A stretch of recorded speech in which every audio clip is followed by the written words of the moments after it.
Why would Allah change His mind? Say something and then after some time He would say something else. Yeah. Again, if you don't have the knowledge, this shows the mercy of Allah subhanahu wa ta'ala. Shows the mercy of Allah subhanahu wa ta'ala. The Arabs, and this is by the way, something that you need to use in your da'wah.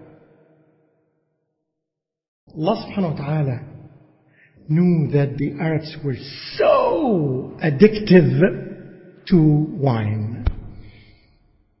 It's some sort of, at that time, sort of impossible that you find an Arab not drinking wine.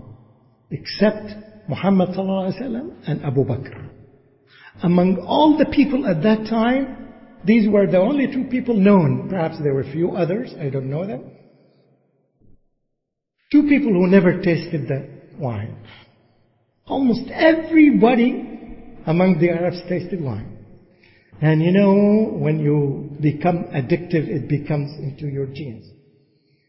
When most of the treatment of addiction in the world nowadays, how does it work? Gradually. Gradually. And this is exactly what Allah subhanahu wa ta'ala had done in the Qur'an in terms of wine. وَلَا تَقْرَبُوا الصَّلَاةَ وَأَنْتُمْ سُكَارَى. Do not approach the prayer while you are drunk, so that you would understand what you are reciting. This is one of the first verses.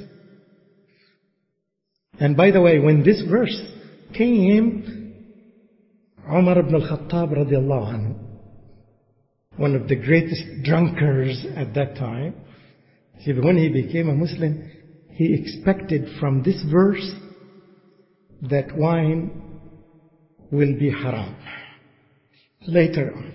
And when the verse came from Allah subhanahu wa ta'ala, then it is haram, the Prophet sallallahu alayhi wa sallam told him, "O Umar, the ayah that you had been waiting for came down from Allah." How smart?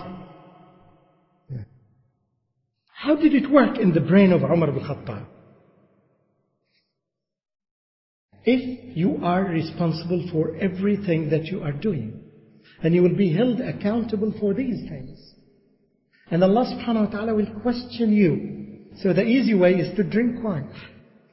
Right? To avoid the questions of Allah. Right?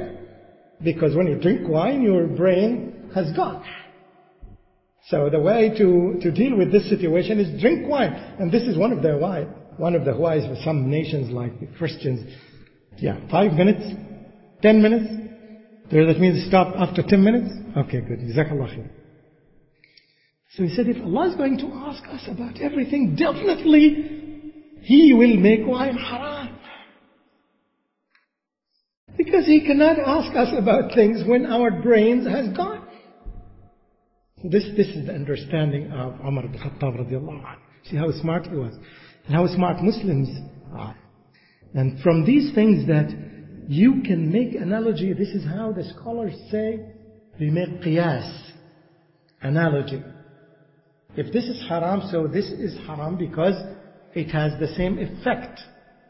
The word beer, for example, bira, is not mentioned in the Quran. What's mentioned is khamr, right?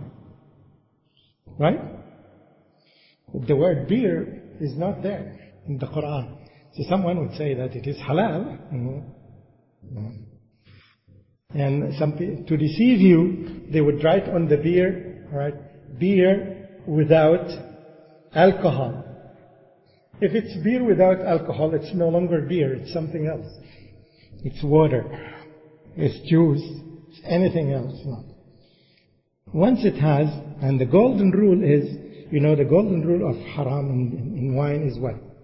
Whatever the big amount of it makes you drunk, so the smallest amount of it is haram.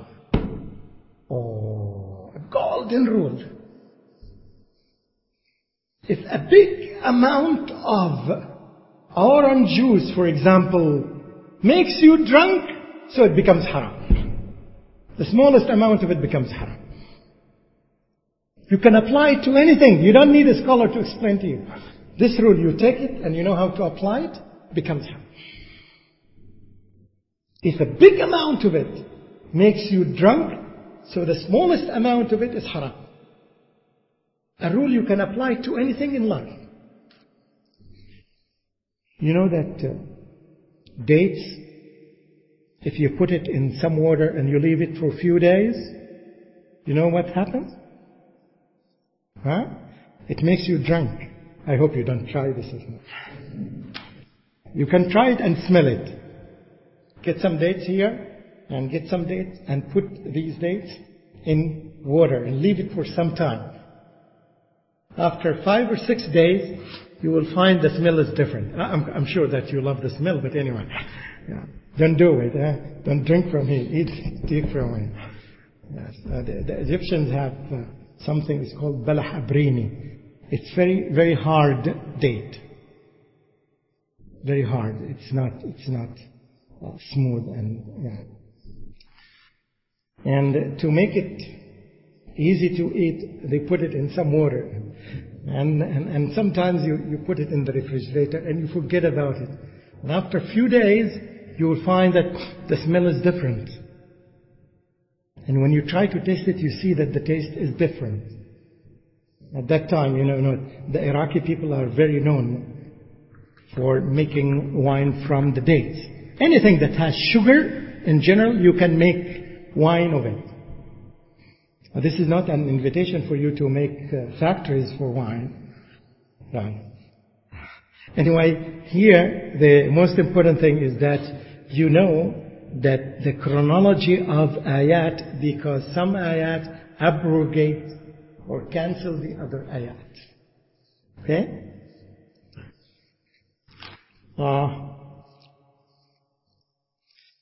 I will select one easy rule. And this is applicable to wine.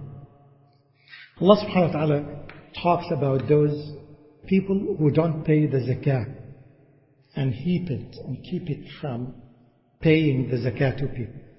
Allah subhanahu wa ta'ala said, أعوذ بالله من الشيطان الرجيم والذين يكنزون الذهب والفضة ولا ينفقونها في سبيل الله فبشرهم بعذاب أليم يوم يحمى عليها في نار جهنم.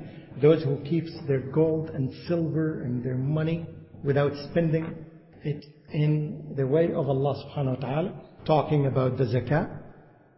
Those who keep their money and they don't pay zakah, this money will be collected, right? And will be like alloy and will be like an iron. And some parts of their bodies will be iron. The first part that will be iron is يوم يحمى عليها في نار جهنم فتكوى بها جباههم وجنوبهم وظهورهم. Their foreheads and their sides, whether it's this or this, and their backs. هذا ما كنستم لأنفسكم. This is the consequence. This is the result of what you heaped, what you kept from the poor. This raises a question. Why the forehead? And why the sides? And why the back? When you see the interpretation of this, it's amazing. When a person, this is the explanation of the scholars, when a person sees a poor man, the first thing that he does is that he takes a decision that he's not going to help him. Where does the decision come from? From the front part of the brain.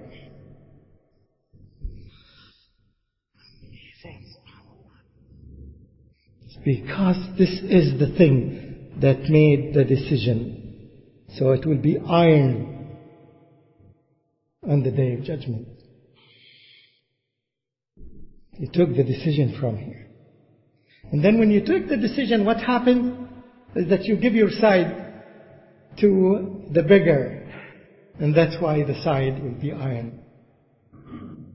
And then after you give the side, you give him his back. And leave him. And that's why the back is iron.